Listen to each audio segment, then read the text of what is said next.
Do you think that there's power in affirmations? Because so I have this spiritual teacher kind of mentor that I work with, and one of the exercises he is hounding on me to do is this mirror affirmation exercise, and he wants me to do it a couple times a day, and I still haven't done it. And he's like, "I know you're not doing them." I'm like, "No, I'm not doing them because I feel ridiculous doing them. Like I tried it once and I just felt silly." And he's like, "Well, it's because you're not doing it enough." But then I hear other people that rave about it and they think that it really helps with their internal dialogue. I personally love affirmations. If you come to my New York City apartment, you will see them everywhere, literally everywhere. And the irony is I had them all up before I made personal development my career. I Hmm. was studying personal development for so long, it probably kept me afloat. Then I realized that it was more than just a passion, it was my purpose.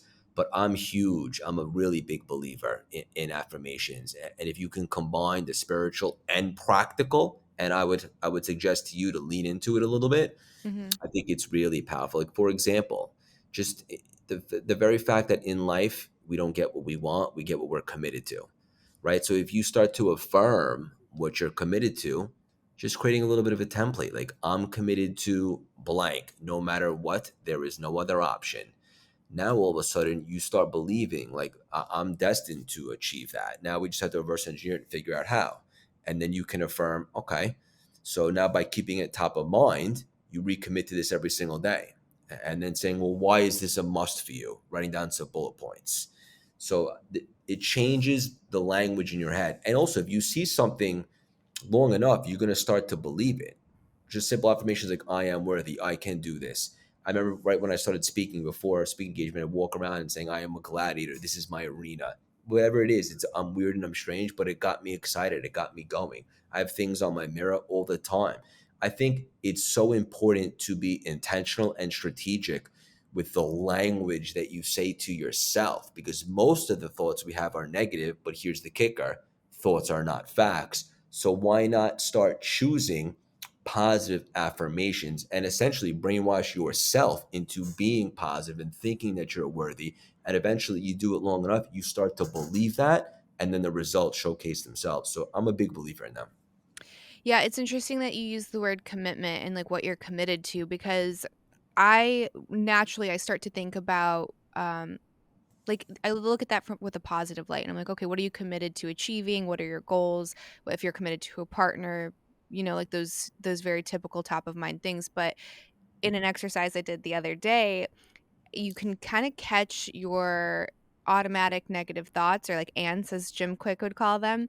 And you find yourself committed to that. Like I'm committed to seeing everything with like maybe like a cynical perspective, or if I get into a fight with my husband, then I'm committed to staying angry instead of getting over the thing. And I'll be like, "But you wrote down this thing and I can't get over this thing." And then my mentor would be like, "Well, you seem very committed to staying angry." And I was like, "Damn it, he's right." And why? And there's so much ego attached to it. And you're like, well, where's that coming from? Because I don't want to stay mad at my husband. Like, I would like to get over this stupid fight.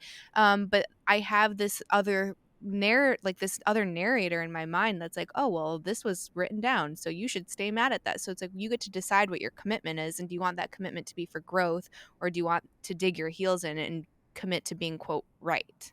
100%. And also, like, think about the pros and cons of staying committed to ants, as you say. Like, where's that going to lead you? You're going to have a pessimistic outlook. You're going to always be looking at things with the glass half empty, right? And we know how that goes. So why not be excited about committing to looking at things optimistically? I like to call myself delusionally optimistic because I just choose to be available for what can go right. And oftentimes I'm not really thinking about this stuff that could potentially go wrong. I spent a long time in that frequency and it didn't really get me very far. So Hmm. now I just look at all the positives and I look to be problem solving and resourceful. So you're absolutely right. People are committed often to negativity. And so, to be honest with you, like my parents, God bless them, I love them so much. They're a lot older. They had me a little bit later, and my brother, my best friend's a little bit older than me, but they're so pessimistic often. With them, I know what I'm getting myself into, and I love them very much. But they're just so committed to having a pessimistic outlook. I just can, for everyone listening right now, I would challenge you to consider the alternative, being super optimistic. And I would try that for 24 hours. And the irony is after that 24 hours of being super optimistic, after going back to being realistic, I think that what Mhm. you'll notice is that when you were being realistic, you were being more pessimistic, and choosing to be delusionally optimistic or even just optimistic is a lot better quality of life.